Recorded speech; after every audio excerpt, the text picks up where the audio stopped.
Tak ty poruchy mám vlastně 3. Je to dyslexie, dysgrafie a dysortografie. Dyslexie je vlastně porucha čtení, kterou já mám. Tady ta porucha je, řekl bych, asi druhá nejzávažnější, nebo jako oni jsou všechny vážný, ale jako ta, která mě jako nejvíc jako omezuje. Kterou jako fakt jako která mi jako brání dělat některé, nebo nebrání, ale jako stěžuji dělat některé věci. Jsou to všechny samozřejmě 3, ale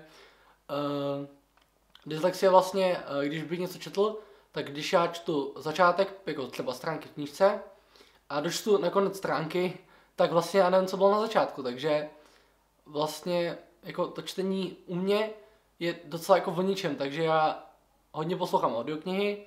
Když třeba jsme teďka měli dílnu čtení na češtině, tak jsem poslouchal audioknihy a to mi teda jako hodně pomohlo, ulehčilo práci, nebo ne ulehčilo, ale jako pomohlo mi to vůbec jako pochytit ten příběh, abych jako prostě vůbec viděl, o čem to je.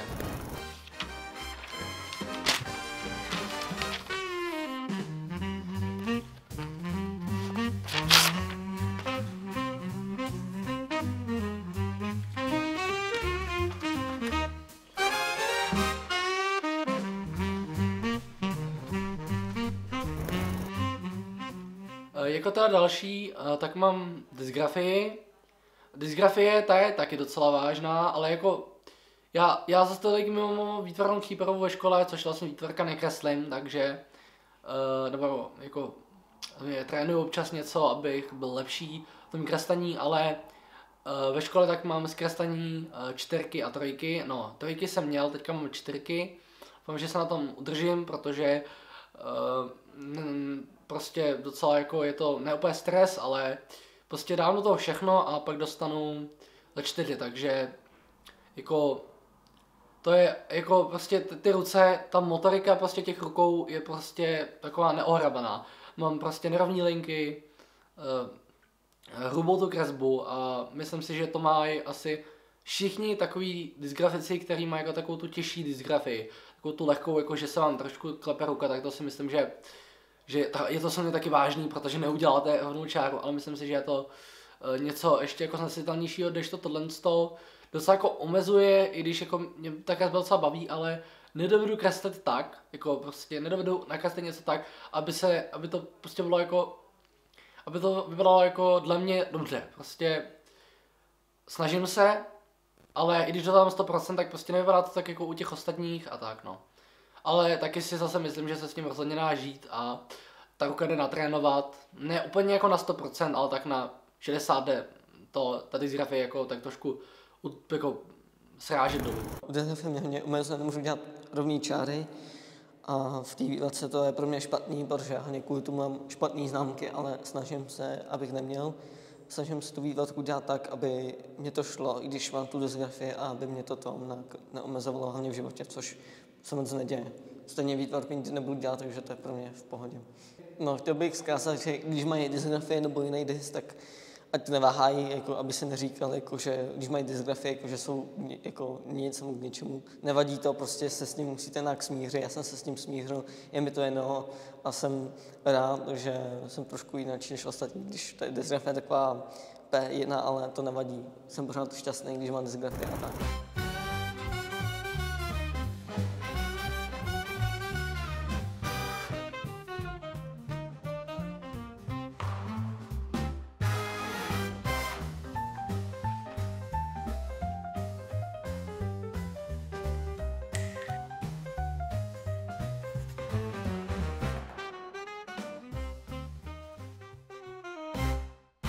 A jako ta poslední tak je dysortografie, což je taková porucha, u který já jsem teda jako hodně trpěl v první třídě, ještě než jsem přišla na tady ty moje poruchy, dys, tak jsem trpěl, protože paní učitelka prostě to úplně neschvalovala a taky prostě měl jsem s tím fakt problém, prostě do dneška mám tu dysortografii, že jsem schopný napsat, nevím, tam úplně extrémní případ po jako mil nádobí, tak tam dám měkký i, takže prostě to je taky jako když mám hlavu někde jinde, tak prostě taky se tady tomu mě může stát a věřím, že i u ostatních dysortografiků, takže to si myslím, že je to no.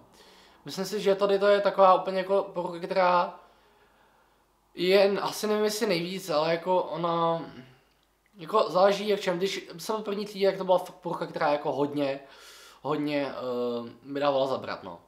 Ale myslím si, že rozhodně i tady s těma poruchama se prostě lidi musí nějak naučit pracovat a chci jen zkázat všem tady, co vidí tady tuto práci, že nebojte se být jiní a můžete využívat svoje poruchy, nejenom dys poruchy, ale i ostatní poruchy ke seberozvíjení a ke poznávání sami sebe.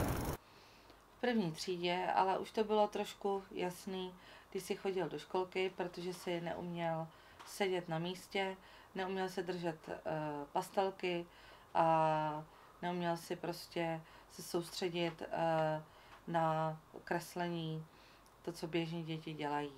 A v první třídě, když jsi se začal učit psát a měl si dělat takový ty vlnky a obloučky a kolečka, tak bylo jasný, že to propojení mezi tím mozkem a těma rukama moc nefunguje a že tam bude trošku problém. Asi nemám mluvit o tom, že jsem si hned nalila skleničku vína, že? Tak, musela jsem sama od sebe, protože ta učitelka v první třídě tě považovala pouze za nevychované, neklidné, neposedné, výrazné, problémové dítě, který nesplňuje základní požadavky, normy základního českého školství, které tady je už od Marie Terezie a tady ta paní učitelka styly výuky nezměnila celých těch 50 let, co asi zřejmě učí.